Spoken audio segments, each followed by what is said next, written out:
జగన్ మాటల్ని ఇంకా నమ్మాలా? 2019 ఎన్నికల ముందు ఏమన్నాడు? అధ్యక్ష విజయవాడలో క్యాపిటల్ సిటీని పెట్టడం మనస్ఫూర్తిగా మేము ఆహ్వానిస్తున్నాం. ఎస్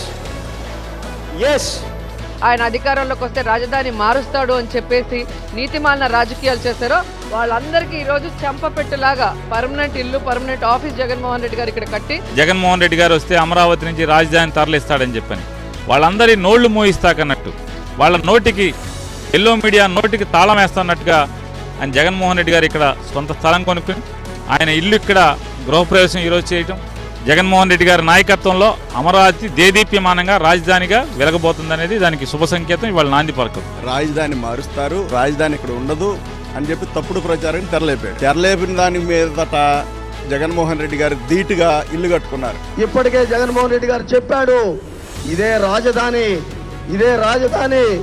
శంకుస్థాపన జరుగుతుంది. రాష్ట్రానికి రాజధాని అనేది అవసరము, దానికి మేము వ్యతిరేకం కాదు.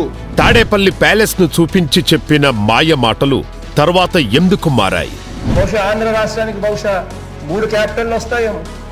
Executive capital, legislative capital, judicial capital. మళ్ళీ వచ్చి రాజధాని చూసి ఈ శ్మశానం చూసి ఆడడానికా? విన్నారు కదా, ఇంత జరిగాక కూడా ఈ దగాకోరునే నమ్ముతారా? 2019 తర్వాత మాట తప్పినవాడు 2024 తర్వాత మాట తప్పడా? ఇంకా చాలు జగన్.